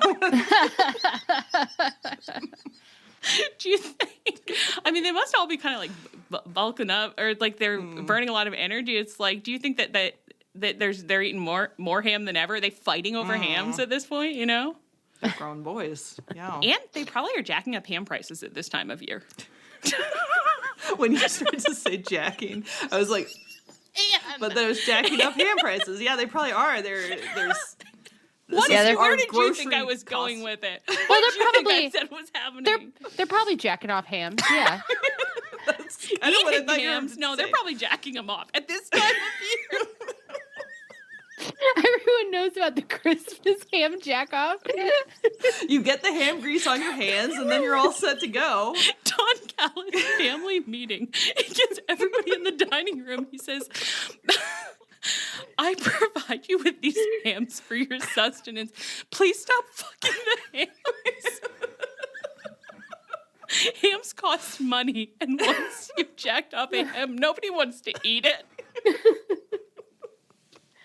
They're like, it's adding protein. This is the worst behavior we've ever been on. I know. I'm sorry. I know. I apologize. I love it. So inappropriate. Please stop fucking the hams. He just keeps the whole house has like hams with like a divot in the center. And I kind of am imagining Don Callis having like an beleaguered RA energy where he's just sort of like, listen, we all got finals. Could you stop? Yeah. It's like look, when they go around, the Young Bucks go around to change the sheets, they're finding hams everywhere.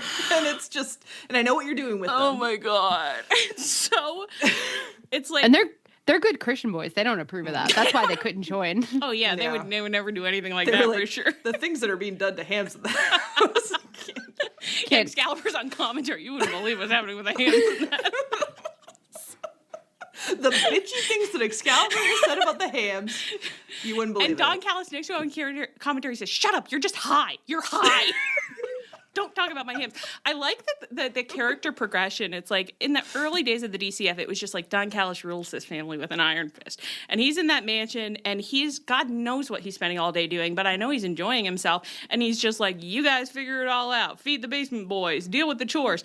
Now I'm imagining things are not good, okay? Because his studs are out of control. They refuse to stay in their bunk beds anymore. They've requisitioned 3 different rooms, and they've kicked everybody else out. So everybody else is camping in the dining room. Don Callis is barely hung onto his own bedroom by the skin of his teeth. And he's in there hunched over the ledgers, being like, I'm worried about the amount we're spending on ham. I don't know if we can ham sustain prices through the roof. Ham prices are through the roof. And of course they won't stop fucking them. And of course they keep fucking the hams. He's like trying to see, like, should I invest in some like fleshlights? Is that going to be more cost effective in the long term, you know? They probably don't even want them. They love the ham so much. Okay, we have to move on. We have to move on.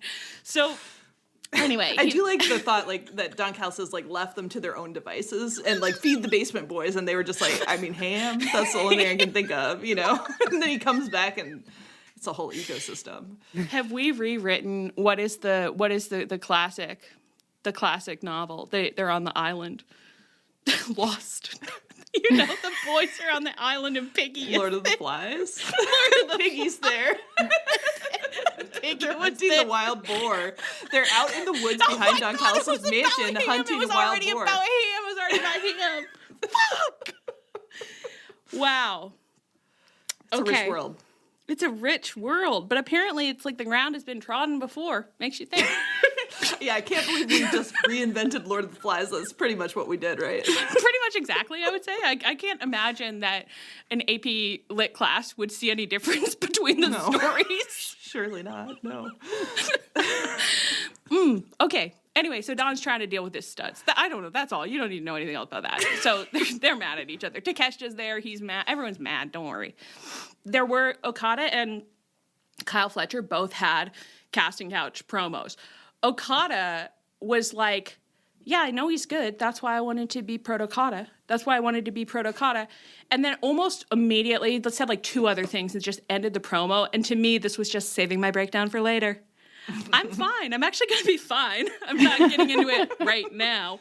So if I don't see you crash out before the end of this tournament, I'm going to be furious. Yeah. And honestly, it's great to set a baseline, you know, and then have places to go. Exactly. That's smart. Pace yourself. Meanwhile, Kyle Fletcher said, I get knocked down, but I get up again. You ain't ever gonna keep me down. And I like that. It's, you know, it's like it's out there. Use it. No problem.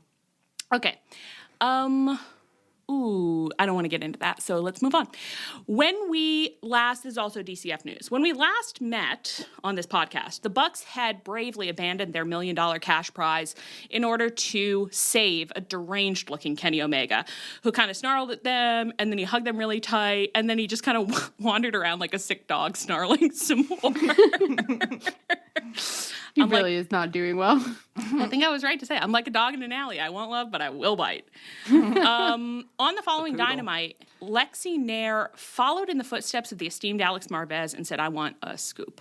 So she went to Kenny's dressing room and she knocked on the door. And she said, he opens it. He answers the door, which is really civilized of him. And she says, is it safe to say you're reunited with the Young Bucks?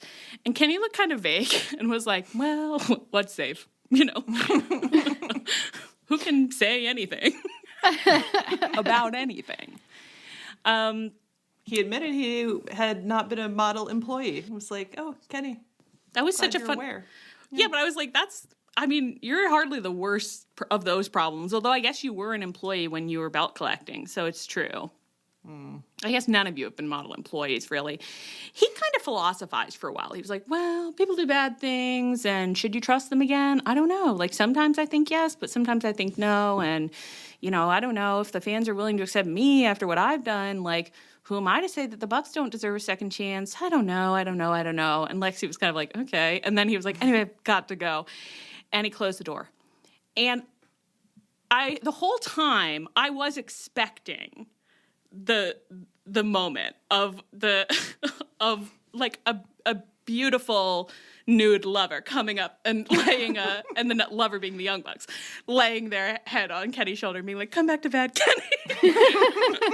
And it didn't happen, and I felt let down until moments after Kenny closed the door. Lexi is standing there being like, guess I'll wrap up the segment. The door opens again, and the Young Bucks slink on out. Walk of shame real style. walk of shame energy. Yeah. Well, because Matt Jackson said, like, oh, hey, what's up? Didn't think there'd be anyone here. Yeah, I was like, ooh, I thought you'd left by now. This is so awkward. It really was perfect. That's what I like. I know. I love that, like, they, like, this characterization of them as Kenny being like, what am I going to do, not get back with my boyfriend? I know. Like, I've loved him for so long, you know? It's, like, just hard to say. It's hard to stay mad at those guys. Yeah, of course I'm going to pick their shit up off the floor. They're cute little dogs. Mixing so many metaphors here. Okay. So... Not for me. I'm just kidding. I don't like this characterization I'm doing. Well, you definitely. I was like, why are you yelling at me? You're doing it. You're doing it. This is the jeans with the little stretch in them all over I know. again. It's like, I can hear myself, and why am I doing it? It's like, how does it feel for you that, like, I mean, when I put on my own stretchy jeans now, in a Leah voice, I'm like, with a little stretch. It's in there forever. That little stretch. Just a little stretch. I just think it's so sexy. It just goes to show when you get on a podcast, like, you have to talk, so you talk. And what you say is nobody's business. You can learn some stuff about yourself. I'd love to interview another podcast host at some point and just be like, when you're talking, do you ever have moments where you, like, are outside of your body watching yourself talk and saying, now why am I saying that? Can someone shut her up? Oh, I mean, I certainly think every time I listen back to any of our episodes, it's just like, oh my God, and they just let me do that. But you know what? I think the beautiful thing is, like, we all love each other's strange shit. So no one is ever going to stop anything on this podcast, unfortunately. No. The ham fucking in the cow's house? Yeah, let's do a tight 10 on it. Yeah, we kept being like, we got to stop. This is terrible. Oh, we can't. It's so good. This is so good. Everyone's going to love that this week. Okay, so... The Young Bucks, okay. So Don Callis is in ring on this week's Dynamite. He's like, Young Bucks, I've still got your money. You need your money. I know Kenny's not going to finance you. I said, I don't know that. No. Like, yeah, of course Kenny's going to give them anything they ask for. What do you mean? Like, he's given in. Please, accept it. He's given in. He says, yeah. I need them. But Daddy, I love them. And what else is Kenny spending his money on? He gets all his t-shirts for free from That's so true. Sponsors. Vita water, protein water, raw protein, ham water. All that protein ham water that he's drinking. Oh my God. Unfortunately, they call it hot ham water. Unfortunately, I just thought Don Callis pouring over the ledgers is like money-making scheme. Ham water with all these hams. Ham water from my hams. And everyone at AEW is craving ham all the time because of the scent emanating from the Don Callis family. So they would be buying. He brings ham water to Dynamite. He's like setting up like $3 a bottle. And people, oh God, he's gonna make. Of course, he's gonna make bank. He can buy a few hams with that. It's hams. Ham cycle. Ham. You buy the hams, they eat the hams, you use the remnants of you the ham juice to make the ham water, which you buy you ham, juice, obviously. Eat ham, juice ham, sell ham water. Sell ham water, buy more hams. Profit. Yeah. Profit. Perfect. It's the cycle of life, yeah. Okay. So the Young Bucks do run out, I guess because they want the money. They get in a little fight with Josh Alexander, Hechicero. Okada comes and turns on them finally. That's really rough. That's rough when that happens to you. They posted a very overdramatic TikTok about it, which I was very pleased. They're like, what's the point of living if your middlemen are going to turn on you? And I did just imagine Kenny just looking at them like, I literally just forgave you. What am I, chopped liver? What am I, ham water to you? Am I just hot ham water to you? I also appreciate that they came out shirtless and we're no longer in the crisis crew necks. Yeah. They said we are experiencing mental wellness for the first time in years. Yeah. Please look at our abs and tell us how beautiful they are. And you know what? I don't prefer them to be that numerous, but yes, you looked really wonderful. You looked wonderful. It would be my pleasure to admire your abs, Young Bucks. It's my duty. I feel it's my duty and my responsibility. It's my calling, I would say. It's my job. Ever heard of it? It's more of a vocation. Vocation, yeah. You know? Yeah. Okay. Yeah. We're at the admiration seminary. Okay. Okada takes him out. Jurassic Express come out for the save, and then finally Kenny comes out. And for Kenny, it's like kind of, I don't know what's health for him really, but he came out looking like Laundry Day.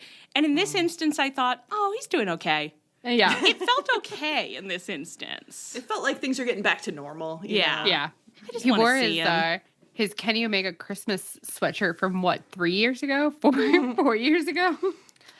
He's not spending money on new clothes. Because he has to save that for his wives. He's got to support the Young Bucks. Yeah.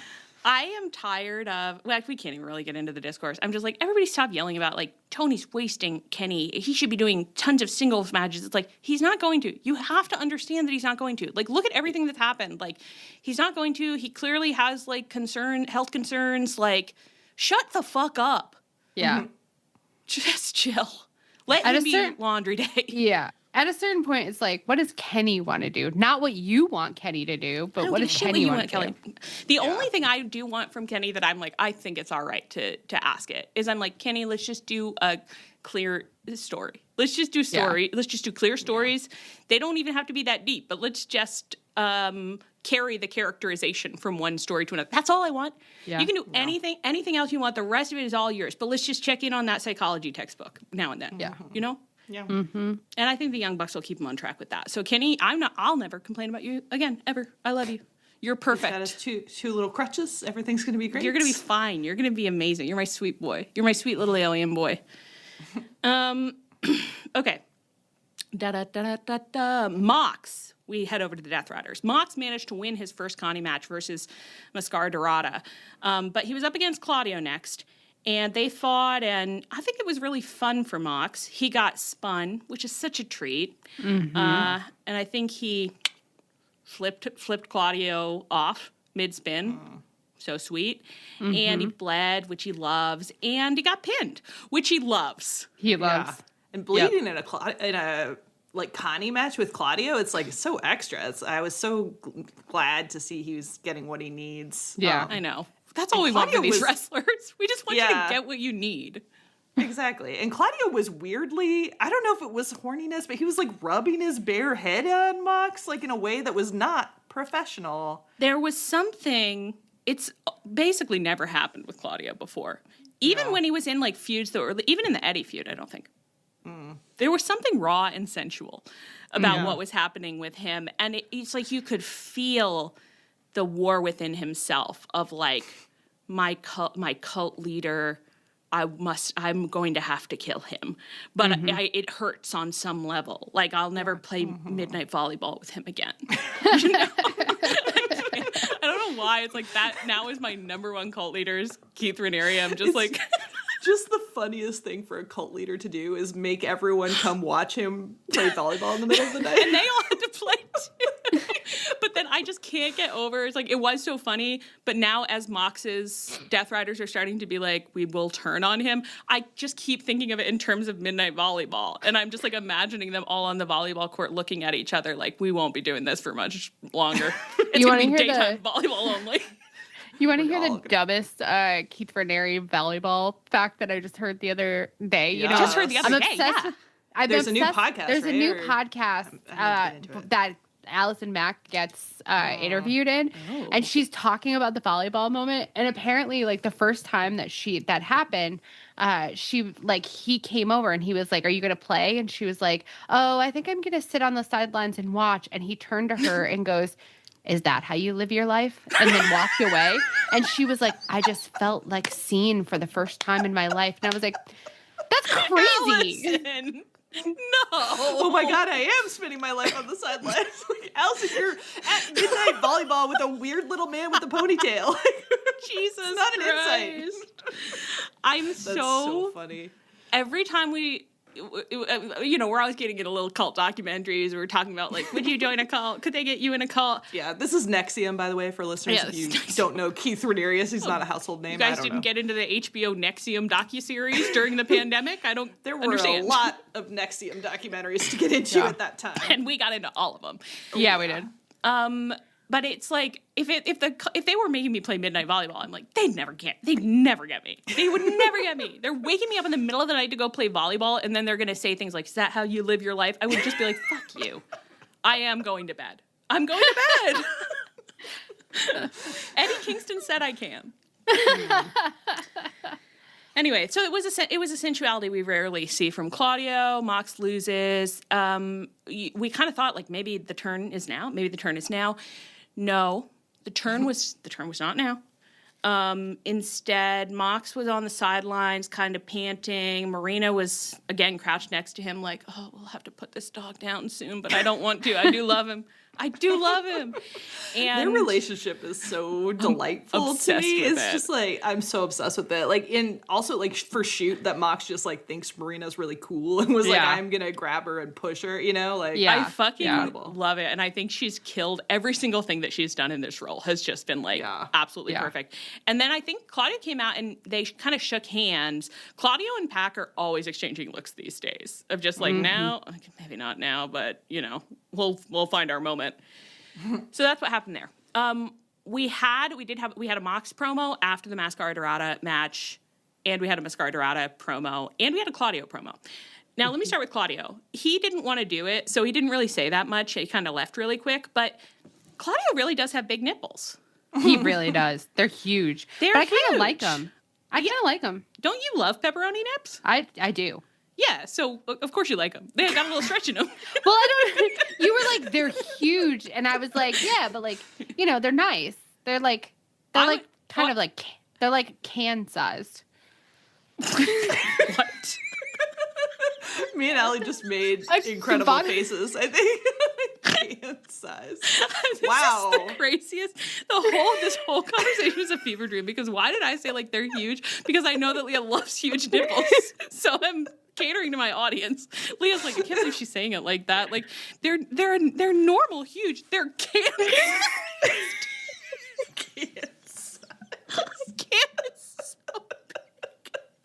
He's got like tomato soup can size nip. Just his whole chest.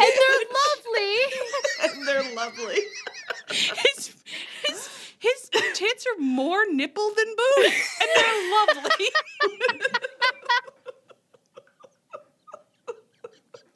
I think maybe we all had some stuff pent up. It is a little bit of a pent up episode, and we only really took like not even a full week off. No. We're gonna have to put like some kind of content warning when we come back in January and just be like, I'm for sorry. Jonas January. Yeah. For Jonas January. Holy shit. Jesus Christ. Okay. Jonas January does make me feel more excited about coming back, even though I know we'll still be talking about wrestling. I don't know. It's just fun to have a brand. It's fun to have a theme, Yeah. What were the other ones I said did a thing? Claudio did one. Oh, Mascara Dorada did the sweetest little one that was like, just happy to be here. Oh, lost a Mox, no problem. Just happy to be here. I'm going to try not to lose to anyone else, but I love being here. This is so fun. I love you, Mox. And then Mox did a promo that I took pretty personally, where he basically was like, some of you will give an excuse for anything. You show up, you're like, oh, it's dark out, so I don't feel Wow, that is pretty targeted. I was like, okay. Yeah, I have been really depressed, but I actually think it's valid. And he was like, maybe you're just a fucking loser. And I said, well, I'll think on that, I guess. I'm sorry. My God.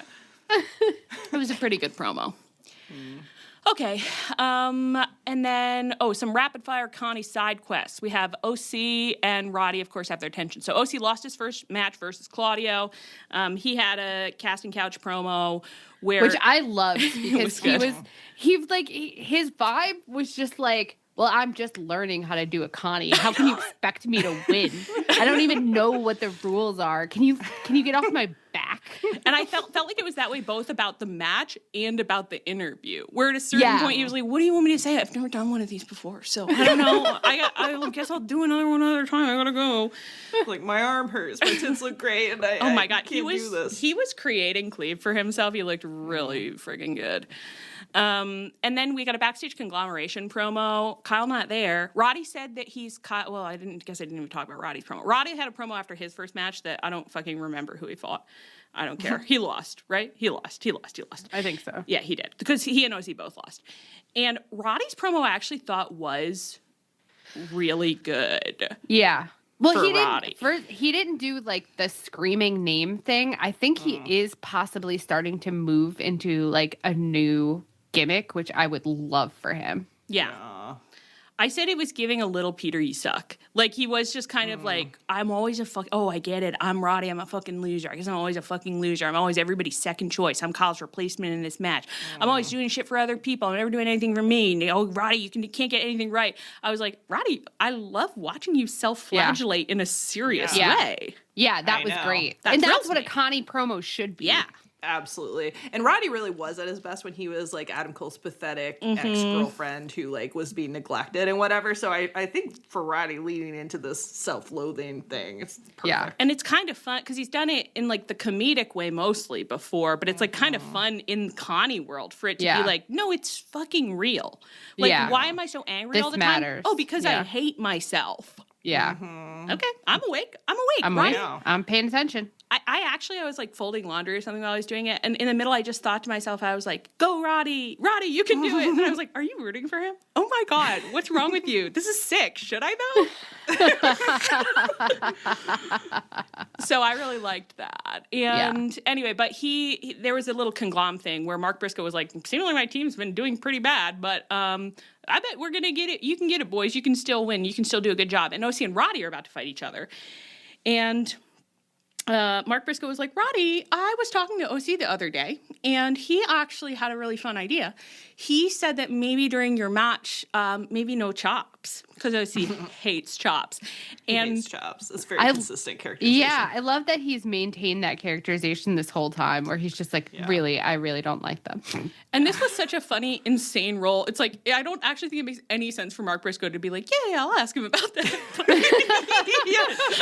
It is funny when you think about it that way, when OC's like, I really don't want to do chops, but it's a little awkward for me to say it. Like, could you say it? It's like, kind of it's a sweet to conglomeration imagine thing. that everyone in the conglomeration is just so charmed by OC that they're just like, oh, okay, yeah, for you. I mean, like, I would just take the chops probably, but yeah, I'll bring it up. My friend actually asked for no ketchup.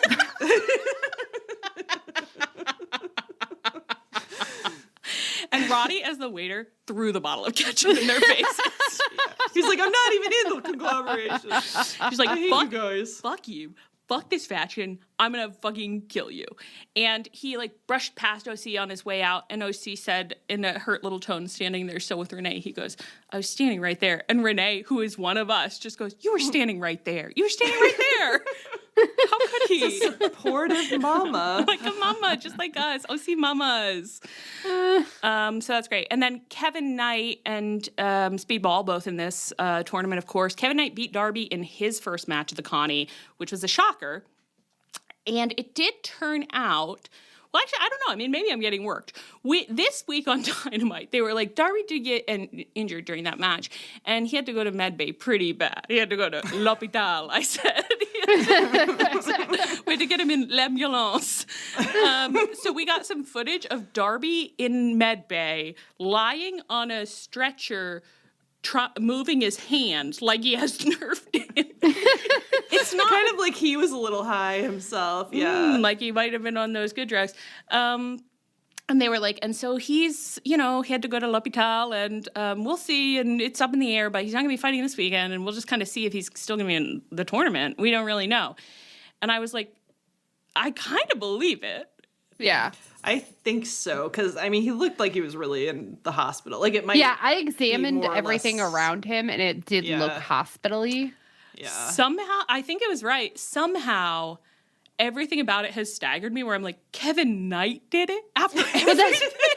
I saw someone on the internet, I forget who it was, be like, of all the shit that Darby's done to his body, Kevin Knight did it to him on a kick. You know what I mean? It was allegedly on like a really straightforward move too. I saw although that. like it looked normal.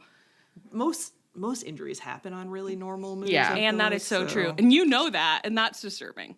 I know. Yeah, that's crazy. It's very like they get all this discourse about like them doing moves that are too cool because they're all going to get injured. And it's like they get injured doing their stupid like lariats and stuff. Like they step wrong and they break every bone in their foot. Adam Cole, sorry. Yeah, sorry, Adam Cole. Thoughts and prayers. Well, anyway, I hope thoughts and prayers. Hope he's okay.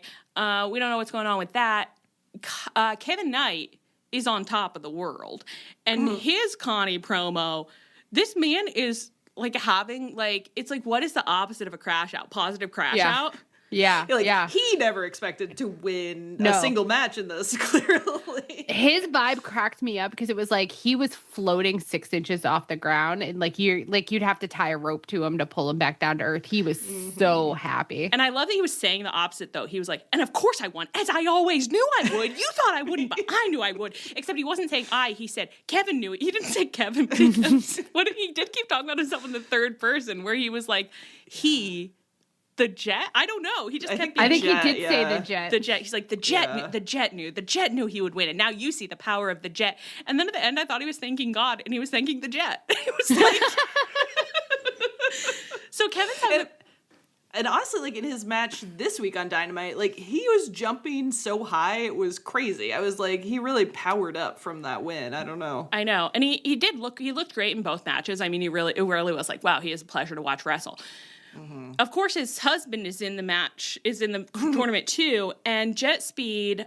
Did he win his match or lose? He lost. And Speedball. Jesus Christ! And then I got concerned about their relationship because I was like, Kevin is so excited, and well, I am concerned too because I thought that Speedball's energy in his promo was actually kind of like. Kevin and I sat down at the beginning of this tournament, and we decided that it would be best for both of our performances if we didn't stay together, if we didn't sleep in the same bed during the tournament, and that would be really hard for us, but that it would be the best for our performances. And I didn't think he'd be this happy. I didn't think I miss him. I miss having. I can't sleep right. I wish that he were in the bed with me. He seems really happy. Yeah.